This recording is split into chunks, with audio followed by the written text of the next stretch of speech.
प्रिय विद्यार्थियों, अनिल जी सेंटर में आप सबका स्वागत है।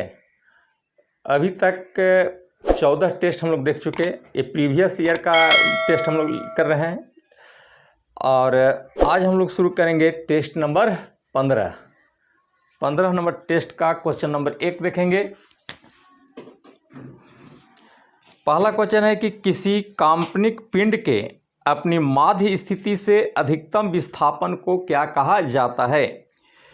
तो आंसर हो जाएगा इसका आयाम, यानी सी।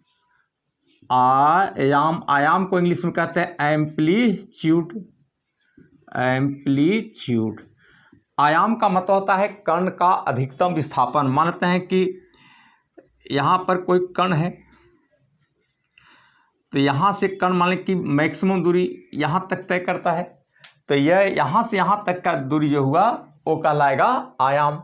यानी आयाम का मतलब हुआ कि कण का अधिकतम विस्थापन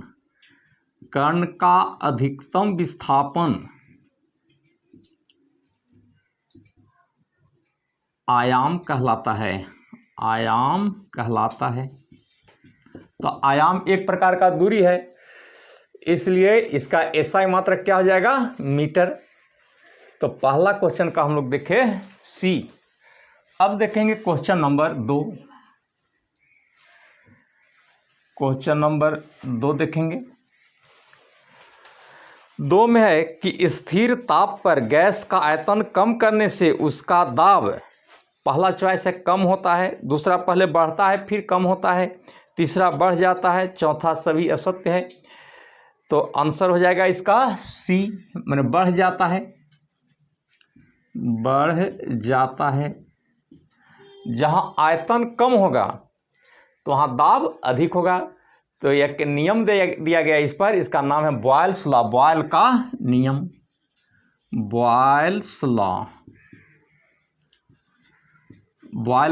नियम। तो बॉयल का नियम क्या है कि अचर ताप पर, अचर का मतलब कि जो ताप न बदले, फिक्स ताप, तो अचर ताप पर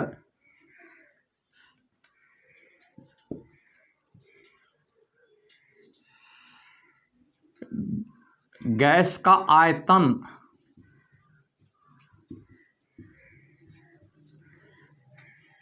दाब का व्युत्क्रमानुपाती होता है। दाब का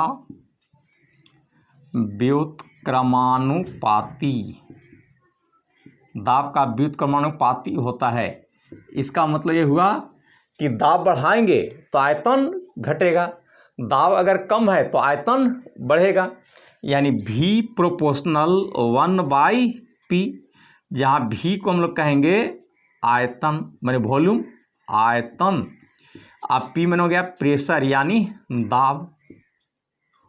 तो V प्रोपोर्शनल 1/P किसका नियम है? बॉयल्स लॉ, बॉयल का नियम। बॉयल के नियम में क्या स्थिर रहता है? तो ताप स्थिर रहता है। या ऐसा भी लिख सकते हैं कि V बराबर, यहाँ समानुपाती का चिन्ह हटा के कांस्टेंट देंगे K बाई P। यहाँ K को क्या कहेंगे? कांस्टेंट। या PV बराबर K। यदि शुरू का दाब P1 हो और आयतन V1 हो, तो यदि दाब को हम P1 से P2 कर दें तो आयतन हो जाएगा V1 से V2। यानी या P1 V1 बराबर P2 V2। ये हुआ बॉयल्स लॉ, बॉयल का नियम। अब देखते हैं स्टेप के आगे लिखेंगे हम लोग चार्ल्स लॉ, चार्ल्स का नियम। चार्ल्स का नियम,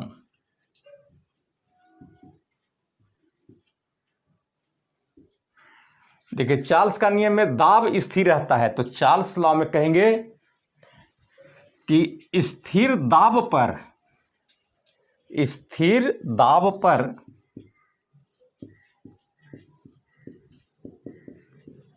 किसी गैस का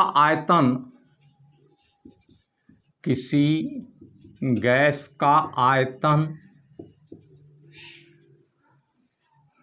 परम ताप के समानुपाती होता है। परम ताप के समानुपाती होता है, यानी भी प्रोपोर्शनल हो जाएगा टी। यहाँ दाब क्या है, दाब है नियत, नियत माने अचर जो बदले नहीं, कांस्टेंट। अब भी हो गया आयतन यानी वॉल्यूम, और टी हो गया परम ताप। परम ताप का मतलब ताप हम केल्विन में लेंगे, केल्विन में जब ताप लेंगे तो होगा परम ताप। या भी बराबर के टी, यहाँ के क्या होगा, कांस्टेंट है। या लिख सकते हैं कि भी बाई टी बराबर के। या अगर शुरू का दाब है, शुरू का आयतन है V1 और ताप है T1, यदि V1 से V2 किया जाए तो ताप क्या हो जाएगा, T1 से T2। या कहें कि V1 बाई T1 बराबर V2 बाई T2। ये हुआ चार्ल्स लॉ, चार्ल्स का नियम। तो बॉयल्स लॉ, चार्ल्स लॉ दोनों से क्वेश्चन पूछता है, इसलिए दोनों उपयोगी है। तो हम क्वेश्चन नंबर 2 देख रहे थे और अब देखेंगे क्वेश्चन नंबर 3। क्वेश्चन नंबर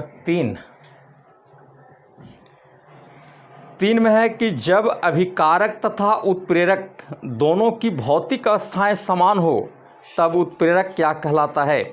तो उत्प्रेरक को कहेंगे समांग उत्प्रेरक, यानी 3 का हो गया बी। अब उत्प्रेरक क्या है इसके बारे में जान लें। तो उत्प्रेरक वह पदार्थ है जो रासायनिक अभिक्रिया को तीव्र या मंद करता है। कभी रासायनिक अभिक्रिया को तेज करेगा या कम करेगा, वह पदार्थ कहलाता है उत्प्रेरक। तो जैसे यहाँ देखते हैं कि पोटासियम क्लोराइड को गर्म करते हैं तो ऑक्सीजन मिलता है, पोटासियम क्लोराइड बनता है। इसी में manganese dioxide MnO2 manganese dioxide डालते हैं तो अभिक्रिया तीव्र होती है। तो मैग्नीज डाइऑक्साइड उत्प्रेरक का काम किया। उत्प्रेरक में और देखना है कि रासायनिक अभिक्रिया में भाग नहीं लेगा। जैसे MnO2 आप यहाँ देखें तो वह MnO2 पुनः निकल जाएगा, ये रासायनिक अभिक्रिया में भाग नहीं लेगा, बल्कि यह अभिक्रिया को तीव्र करेगा या मंद करेगा। तो यहाँ पर अभिक्रिया को तीव्र करता है।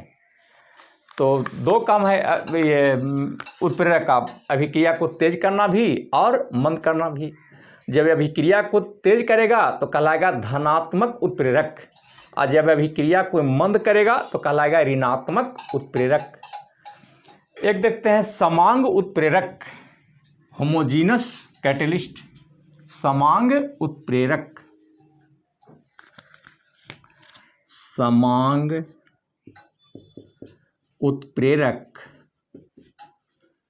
Homogeneous catalyst, homogeneous catalyst. समांग उत्प्रेरक का मतलब होता है कि जब अभिकारक और उत्प्रेरक दोनों की भौतिक अवस्था समान हो तो उसको हम लोग कहेंगे समांग उत्प्रेरक।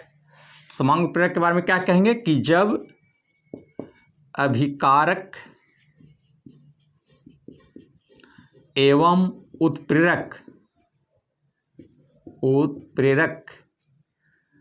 दोनों की भौतिक अवस्था समान हो, दोनों की भौतिक अवस्था समान हो, समांग उत्प्रेरक कहलाता है। समांग उत्प्रेरक कहलाता है। जैसे देखते हैं sulphur dioxide SO2 plus oxygen, यहाँ पर एक उत्प्रेरक देखते हैं NO, तो बन जाएगा SO3, बैलेंस कर लेंगे।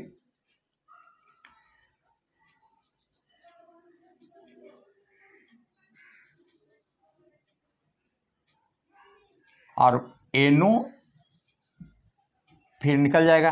तो यहाँ पर देख रहे हैं क्या कि सल्फर डाइऑक्साइड क्या है, गैस है, यह है गैस। ऑक्सीजन क्या है, गैस है, और ये उत्प्रेरक है जो कि गैस है। तो अभिकारक और उत्प्रेरक दोनों की भौतिक अवस्था क्या देख रहे हैं, समान। जैसे अभिकारक भी गैस और उत्प्रेरक भी गैस, तो इसको हम लोग कहेंगे समांग उत्प्रेरक। एक होगा विसमांग उत्प्रेरक, दूसरा है विसमांग उत्प्रेरक, हेट्रोजीनस कैटेलिस्ट। विसमांग उत्प्रेरक, हेट्रोजीनस कैटेलिस्ट। विसमांग का मतलब हो गया कि अभिकारक और उत्प्रेरक दोनों की भौतिक अवस्था भिन्न हो, तो उसको कहेंगे विसमांग उत्प्रेरक। जब अभिकारक एवं उत्प्रेरक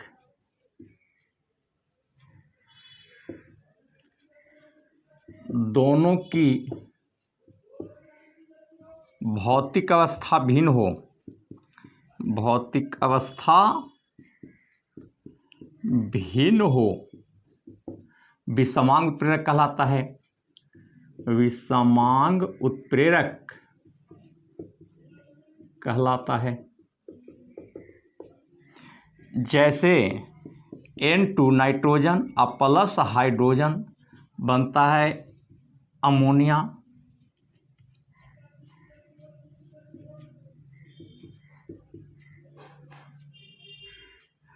अमोनिया बना तो इसमें हम लोग Fe उत्प्रेरक के रूप में लेते हैं।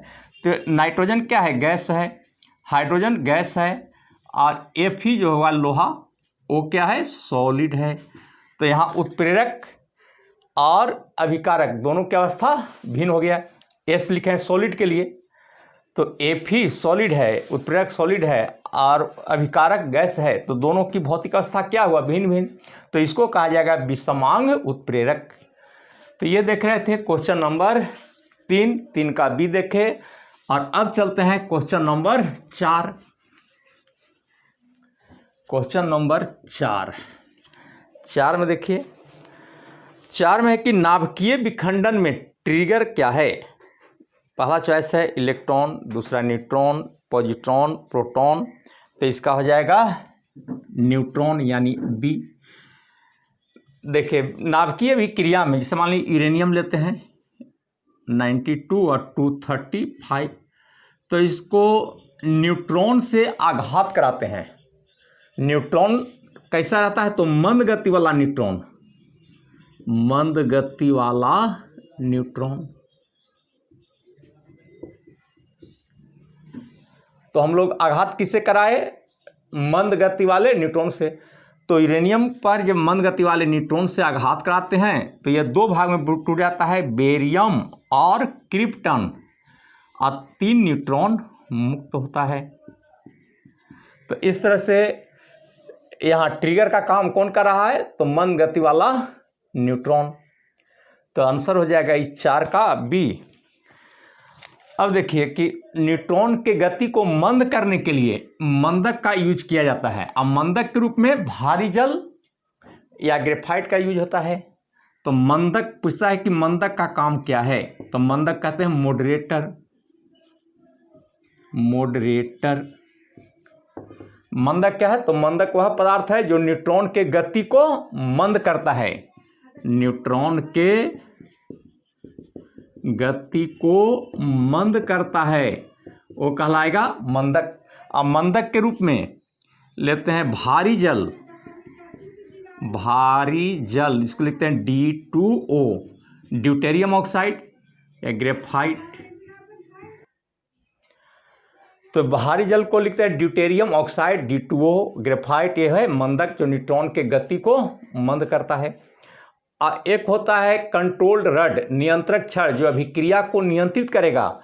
तो नियंत्रक छड़ के रूप में बोरॉन या कैडमियम का उपयोग किया जाता है। नियंत्रक छड़ किसका बना होता है? बोरॉन, बोरॉन या कैडमियम। तो पूछता है कि बोरॉन या कैडमियम का उपयोग किस रूप में होता है? तो नियंत्रक छड़ के रूप में। क्या करेगा? तो अभिक्रिया को नियंत्रित करता है। कैसे? तो न्यूट्रॉन को अवशोषित करके। बोरॉन या कैडमियम का छड़ न्यूट्रॉन को एब्जॉर्ब कर लेता है, अवांछित न्यूट्रॉन को पकड़ लेता है और अभिक्रिया को कंट्रोल करता है। और मंद का काम है न्यूट्रॉन की गति को मंद करेगा, और मंद गति वाला ही न्यूट्रॉन यूरेनियम के नाभिक को विखंडित करता है। तो ये देख लिया हम लोग 4 का बी। और अब देखेंगे क्वेश्चन नंबर 5।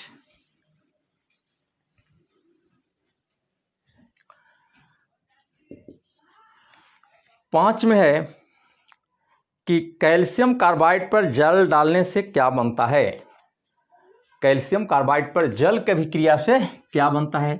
तो कैल्शियम पहले देख लीजिए, कैल्शियम कार्बाइड का सूत्र है CaC2, इसको कहते हैं कैल्शियम कार्बाइड।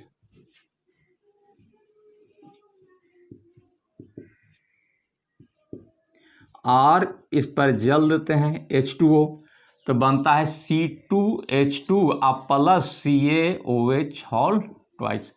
ये हो गया एसिटिलीन। आइए बुझा हुआ चूना, सेलेक्ट लाइम, बुझा हुआ चूना, इंग्लिश में कहते हैं सेलेक्ट लाइम, कैल्शियम हाइड्रोक्साइड या बुझा हुआ चूना।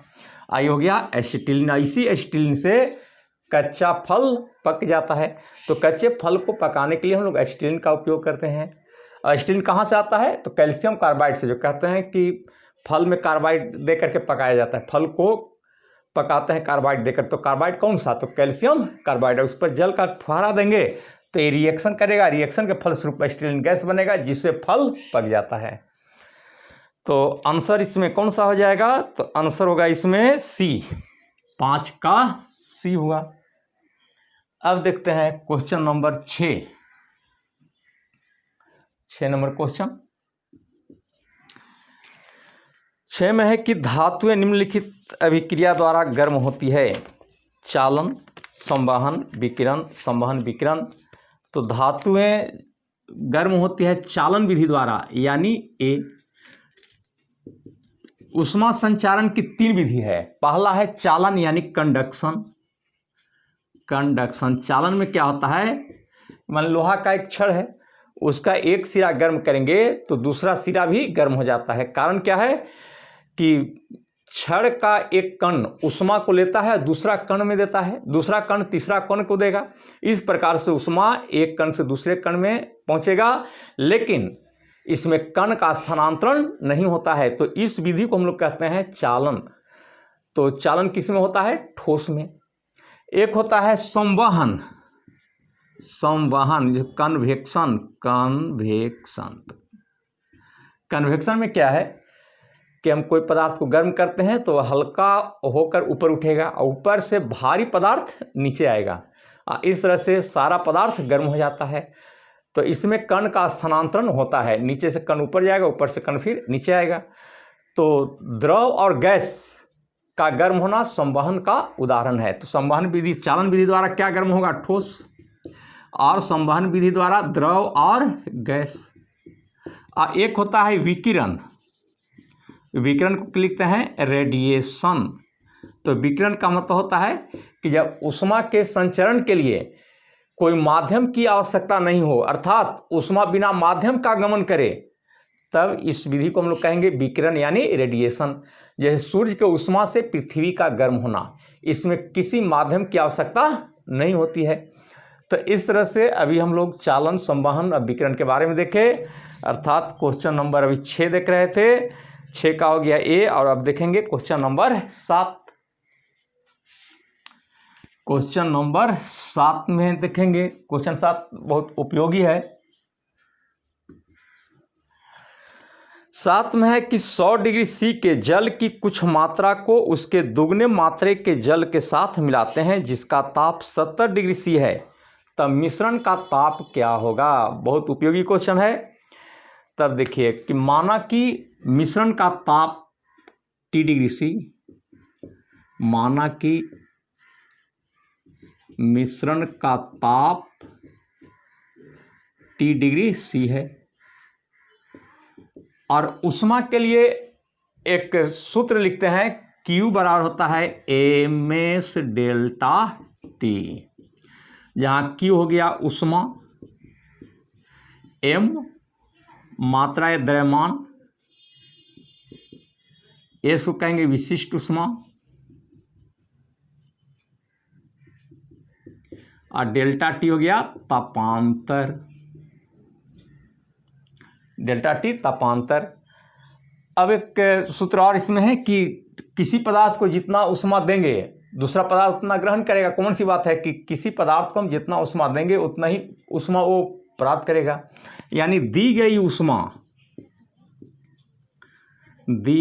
ऊष्मा बराबर ली गई ऊष्मा।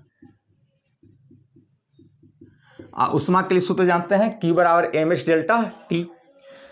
कौन ऊष्मा देगा? जिसका ताप ज़्यादा है वो ऊष्मा देगा, जिसका ताप कम है वो ऊष्मा लेगा। अब यहाँ देखिए 100 डिग्री C के जल की कुछ मात्रा, तो 100 डिग्री C 70 से ज़्यादा है तो ये ऊष्मा देगा और 70 डिग्री C वाला ऊष्मा लेगा। तब दी गई ऊष्मा कितना? m, मास नहीं दिया है रहने देंगे, s और डेल्टा T यानी 100 और माइनस T। अधिक ताप से मिश्रण के ताप को घटाया जाता है। और ली गई ऊष्मा कितना? दुगना मात्रा लिखा है, दुगना मात्रा माने 2m और s रहेगा और डेल्टा T कितना हो जाएगा? T और माइनस 70 डिग्री C था। तो ये कम ताप अगर रहेगा तो मिश्रण में से कम ताप को घटाते हैं, अगर अधिक ताप है तो अधिक ताप में से मिश्रण के ताप को घटाते हैं, जैसा यहाँ देख रहे हैं। तब देखिए m कट जाएगा, s कटेगा, तो 100 और माइनस T बराबर 2 में T से गुना हो जाएगा 2T और माइनस 70 दूनी 140, या माइनस T को इधर लाएंगे प्लस में जाएगा और 2T और 3T हो जाएगा, 3T बराबर माइनस 140 इधर आएगा प्लस में तो 240, या T बराबर हो जाएगा 240 और बटे 3 कट जाएगा 8 24 यानी 80 डिग्री C, 80 डिग्री C। तो इसका आंसर कौन सा हो जाएगा? C नंबर 7 का हो जाएगा C। बहुत उपयोगी क्वेश्चन है, हीट से क्वेश्चन प्राय पूछा जाता है हर एक परीक्षा में, इस पर विशेष ध्यान रखेंगे। और अब देखते हैं क्वेश्चन नंबर 8। क्वेश्चन नंबर 8 देखते हैं। 8 में है कि आयोडीन प्राप्त होता है। पहला चॉइस है टेडोफाइटा से, दूसरा शैवाल, तीसरा कवक, चौथा ब्रायोफाइटा। तो आयोडीन प्राप्त होता है शैवाल से यानी बी। देखिए शैवाल में एक होता है लेमिनेरिया, जो समुद्री शैवाल है, क्या नाम है? लेमिनेरिया। लेमिनेरिया समुद्री शैवाल है, समुद्र में पाया जाता है समुद्री शैवाल। शैवाल को इंग्लिश में कहते हैं एल्गी। इसी से आयोडीन की प्राप्ति करते हैं। और समुद्री शैवाल में आता है जैसे डायटम, तो डायटम से सिलिका प्राप्त किया जाता है। एक शैवाल है क्लोरेला न, जिसका उपयोग अंतरिक्ष यात्री भोजन के रूप में करते हैं। जितनी अभी देखे इस शैवाल के बारे में दिखा रहे थे। कवक का भी उपयोग खाने में होता है, जैसे मशरूम खाते हैं तो क्या है, एक प्रकार का कवक, उसमें प्रोटीन की मात्रा सबसे ज़्यादा होता है। प्रोटीन सबसे ज़्यादा लेना होगा तो मशरूम का यूज कीजिए। मशरूम के बाद आता है सोयाबीन, उसमें भी प्रोटीन की मात्रा अधिक होता है। सोयाबीन में प्रोटीन करीब 46% होता है, जबकि मशरूम में 50% से ऊपर प्रोटीन पाया जाता है। इसलिए पहले अगर मशरूम और ये सोयाबीन रहेगा तो पहले प्रायोरिटी मशरूम तब सोयाबीन। तो ये देख रहे थे क्वेश्चन नंबर 8।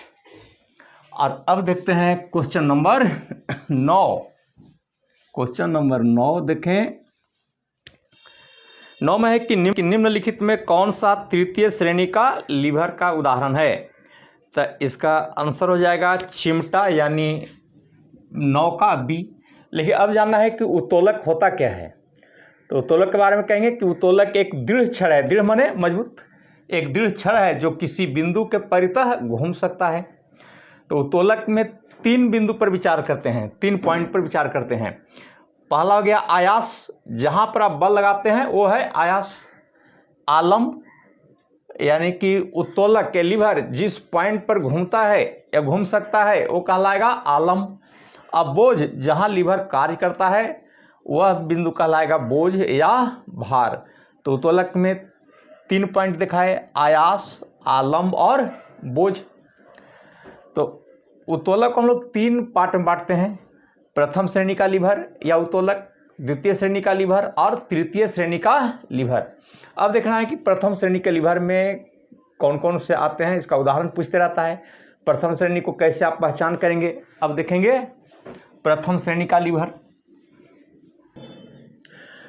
प्रथम श्रेणी का लीवर में देखते हैं कि आयास और बोझ किनारे होता है, आलम बीच में। जहां आलम बीच में आएगा वह है प्रथम श्रेणी का लीवर। जैसे कैंची, तो कैंची में आलम कहाँ देख रहे हैं, बीच में, तो प्रथम श्रेणी का लीवर। साधारण तुला यानी तराजू, तराजू में आलम बीच में होता है। साइकिल का ब्रेक, शीशा, नेल कटर, हैंडपंप, पिलास इत्यादि प्रथम श्रेणी का उत्तोलक हैं। उदाहरण पूछता है कि निम्नलिखित में कौन प्रथम श्रेणी का उत्तोलक है। द्वितीय श्रेणी का उत्तोलक, तो द्वितीय श्रेणी का उत्तोलक में बोझ बीच में रहेगा और आलम आयास किनारे रहेगा। ये सरौता देखते होंगे, जो कसैली काटता है रख करके, तो बीच में बोझ रखता है और किनारे आलम और किनारे में ही ये आयास होता है। तो जहाँ बीच में बोझ आ गया वो है द्वितीय श्रेणी का लीवर। ये सरौता, एक पहिया का ठेला वाली गाड़ी, नींबू निचोड़ने का मशीन, एक पला वाला दरवाज़ा, तो ये आ जाएगा द्वितीय श्रेणी का लीवर में। तीसरा देखते हैं तृतीय श्रेणी का लीवर। तो इस प्रकार के उत्तोलक में या इस प्रकार के लीवर में आयास बीच में, अब बोझ आलम किनारे होता है। जैसे चिमटा, तो चिमटा में हम यहाँ पकड़ते हैं और इसके प्रत्ये घुमाते हैं, तो आलम हो गया किनारे, अब बोझ किनारे और बीच में हो गया आयास। तो जिसमें बोझ आयास बीच में रहे वो तृतीय श्रेणी का लीवर, बोझ बीच में रहे द्वितीय श्रेणी का लीवर और आलम बीच में रहे प्रथम श्रेणी का लीवर। तो इस तरह से हम तीनों लीवर का पहचान करते हैं। तो ये था क्वेश्चन नंबर 9 और अगला क्वेश्चन देखते हैं, क्वेश्चन नंबर 10। 10 में है, किसी गन मेटल खंड में ताम्र के 12 भाग, टीन के 3 भाग और जस्ता के 0.5 भाग हैं। यदि खंड का वजन 108 किलोग्राम है तो जस्तांश यानी जस्ते का उसमें कितना अंश है। तब देख लीजिए इसका ना आंसर, इसका आंसर है सी। अब कैसे आएगा सो देखेंगे। यहाँ देखिए इसमें 12 भाग टीन है, तांबा, टीन है 3 भाग और जस्ता है 0.5 भाग और पूरे खंड का वजन है 108 किलोग्राम। तो माना कि तांबा 12 किलोग्राम का, टीन 3 किलोग्राम और जस्ता 1.5 किलोग्राम। तो सबको जोड़ते हैं तो आएगा कितना, 15.5 किलोग्राम। तो अब 15.5 किलोग्राम में 0.5 किलोग्राम जस्ता है, टोटल कितना किलोग्राम हो गया, 15.5 किलोग्राम। तो 15.5 किलोग्राम में 0.5 किलोग्राम जस्ता है, इसलिए 1 किलोग्राम में कितना, तो 0.5 और बटे 15.5, इसलिए 108 किलोग्राम में कितना, तो ये कट के आएगा 0.48 किलोग्राम। तो इस तरह से आंसर इसका सी हो गया। और अब देखते हैं क्वेश्चन नंबर 11। दिया है कि विद्युत रासायनिक तुल्यांक का मात्रक क्या है। तो विद्युत रासायनिक तुल्यांक के लिए देखिए पहले कि Q बराबर होता है जेड, M बराबर जेड आई टी, हटा दो। तो देखिए M बराबर होता है जेड क्यू, जहाँ M को कहेंगे द्रव्यमान, जेड हो गया विद्युत रासायनिक तुल्यांक और Q को कहते हैं आवेश। तो M बराबर जेड क्यू, तो जेड बराबर क्या हो जाएगा, M/Q। M का मात्रक ग्राम और आवेश का हो गया कूलम, तो हो गया ग्राम प्रति कूलम। तो विद्युत रासायनिक तुल्यांक का मात्रक ग्राम प्रति कूलम है। तो ये आंसर कौन सा हो जाएगा, 11 का ए, 11 का ए हुआ। अब देखेंगे क्वेश्चन नंबर 12। क्वेश्चन नंबर 12 देखेंगे। 12 में है कि पेट्रोलियम किसका मिश्रण है।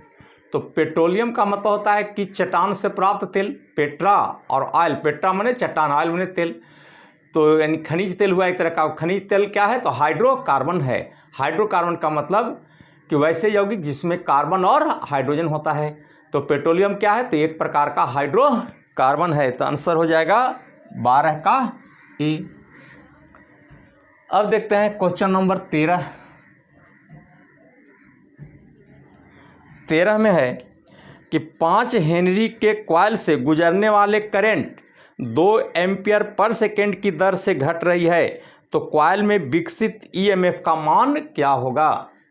ईएमएफ का मान, तो देखिए ईएमएफ के लिए तो इसमें निकालना है क्या, ईएमएफ। तो ईएमएफ के लिए एक सूत्र होता है माइनस, ईएमएफ बराबर होता है माइनस LDI/dt, जहाँ एल को कहेंगे स्व प्रेरण गुणांक, कोफिशिएंट ऑफ सेल्फ इंडक्शन, जिसका मात्रक हेनरी होता है। स्व प्रेरण गुणांक का मात्रक पूछता है तो क्या होगा, हेनरी। आई करंट और टी क्या है, टाइम। तो ईएमएफ बराबर हो जाएगा, एल दिया हुआ है 5 हेनरी, स्व प्रेरण गुणांक का मात्रक क्या है, हेनरी। तो 5 गुने करंट का मान दिया है 2 एम्पियर पर सेकेंड। पर सेकेंड माने 1 सेकेंड में 2 एम्पियर, तो 2 एम्पियर, और टाइम कितना हो गया, 1 सेकेंड। तो 5 दूनी 10 वोल्ट। तो ईएमएफ का मान हो गया 10 वोल्ट की। बहुत उपयोगी ये इकोनॉमिकल है, ये पूछता है प्रायः। तो 13 का देखेंगे ए।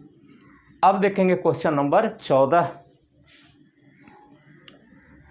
क्वेश्चन 14 का क्या होगा। 14 में है कि जूल सेकेंड इकाई है। जूल सेकेंड इकाई है किसका, तो कोणीय संवेग का, यानी बी। जूल सेकेंड कोणीय संवेग, इसको कहते हैं एंगुलर मोमेंटम। Angular momentum. कोणीय संवेग का बीमा पूछता है। कोणीय संवेग का बीमा mL/T-1, ये कोणीय संवेग का बीमा है। और अब देखिए ऊर्जा का, तो ऊर्जा के लिए जूल हो गया, पावर जूल पर सेकेंड या वाट, और संवेग किलोग्राम मीटर पर सेकेंड। तो चारों चॉइस का आप आंसर देखें। और अब देखते हैं क्वेश्चन नंबर 15।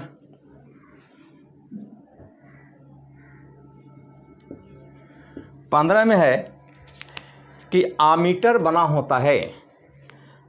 तो आमीटर किसका बना होता है, तो ये गैल्वेनोमीटर से बनता है। और गैल्वेनोमीटर के समांतर क्रम में निम्न प्रतिरोध जोड़कर आमीटर बनाया जाता है।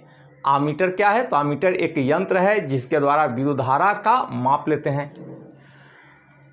आमीटर को हम लोग परिपथ में श्रेणी क्रम में जोड़ते हैं। तो पूछता है कि आमीटर कैसे बनाया जाता है, तो गैल्वेनोमीटर के समांतर क्रम में निम्न प्रतिरोध जोड़कर आमीटर बनाते हैं। आमीटर से क्या मापते हैं, तो विद्युत धारा मापते हैं। तो आंसर इसका हो जाएगा डी। और वो गैल्वेनोमीटर जो होता है उसका नाम है मूविंग कॉइल गैल्वेनोमीटर, अर्थात आंसर इसका डी।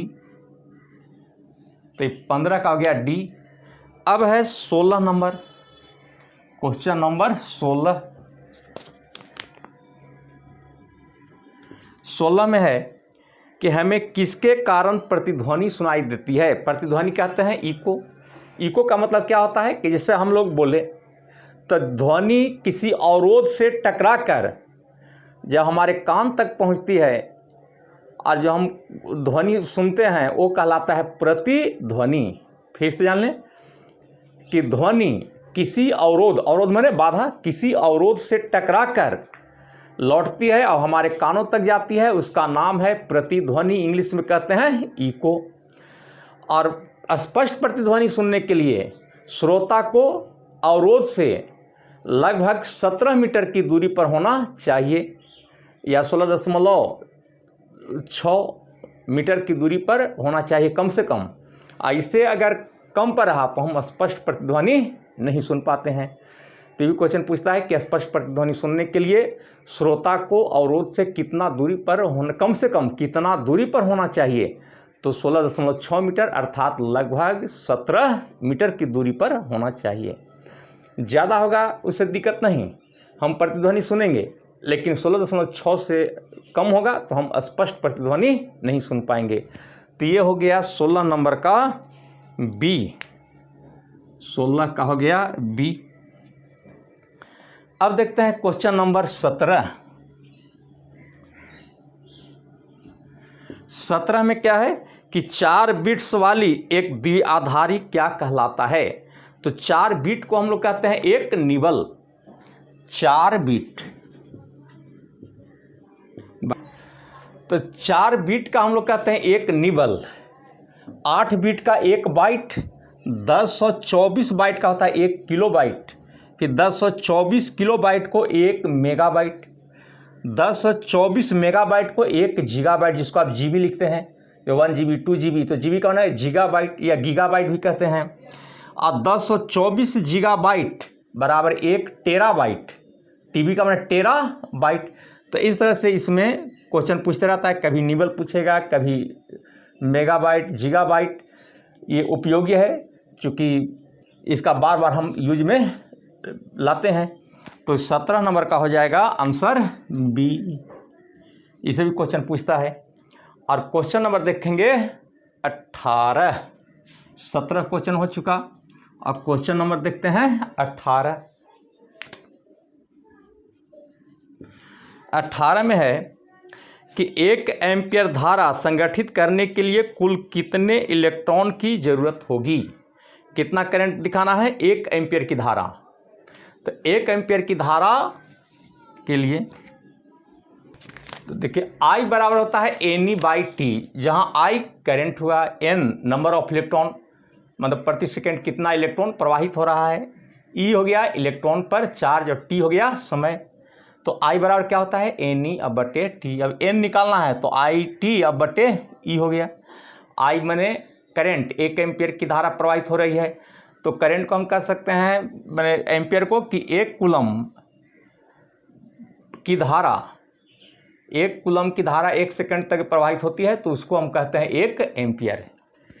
1 एम्पियर का मतलब क्या हुआ कि 1 कूलम की धारा 1 सेकंड तक अगर प्रवाहित हो तो हो गया एम्पियर। तो IT 1 गुने T यानी 1 सेकेंड, और E का मान है 1.6 10 के पावर -19। अब इसी को हल करते हैं तो आएगा 625 गुने 10 के पावर 16। मैंने इतना इलेक्ट्रॉन, 1 एम्पियर की धारा अगर प्रवाहित हो रहा है तो उसमें 625 गुने 10 के पावर 16 इलेक्ट्रॉन प्रवाहित होगा। तो इसका हो जाएगा D।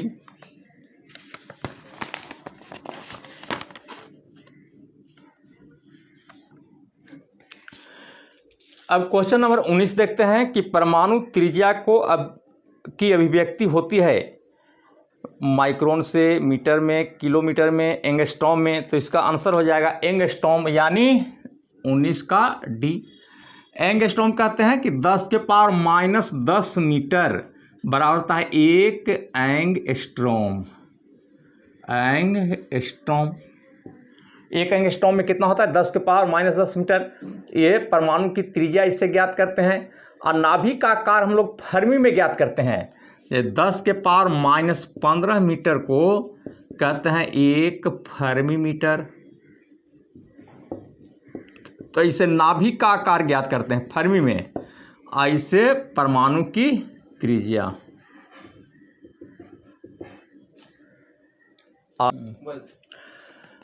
10 के पावर -10 मीटर को हम कहते हैं 1 एंगस्ट्रॉम। और 1 एंगस्ट्रॉम से हम लोग परमाणु की त्रिज्या ज्ञात करते हैं। और तरंग दैर्ध्य भी माने वेवलेंथ मापने के लिए भी हम लोग एंगस्ट्रॉम का यूज करते हैं। और नाभिक आकार ज्ञात करने के लिए फर्मी मीटर का उपयोग किया जाता है। और 10 के पावर -15 मीटर का होता है 1 फर्मी मीटर। तो ये क्वेश्चन हम 19 का देख रहे थे। और अब देखेंगे क्वेश्चन नंबर 20 कि रेडियो एक्टिविटी में अल्फा, बीटा तथा गामा किरणें निकलती है, इसमें सबसे अधिक वेधन क्षमता किसका। तो सबसे अधिक वेधन का है गामा का। गामा की वेधन क्षमता सबसे अधिक, सबसे कम अल्फा का। क्यों? चूँकि गामा का वेग सबसे ज़्यादा है, तो जिसका वेग ज़्यादा होगा उसमें वेधन क्षमता ज़्यादा होगा। अल्फा का वेधन क्षमता सबसे कम, उसके बाद उससे ज़्यादा है बीटा का और सबसे ज़्यादा गामा का। और आयनन क्षमता अगर देखा जाए तो सबसे ज़्यादा अल्फा कण का, उसके बाद बीटा और सबसे कम गामा का।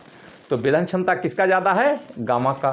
तो इस तरह से हम लोग 20 क्वेश्चन देखे और ये क्वेश्चन प्रीवियस ईयर का है, आया हुआ क्वेश्चन दिखा रहे हैं, इसलिए इस पर विशेष ध्यान देंगे और मेहनत करते जाएं ताकि रिजल्ट बेहतर हो, अच्छा हो। और अब हम आगे फिर प्रीवियस ईयर का क्वेश्चन लेकर के आएंगे। धन्यवाद।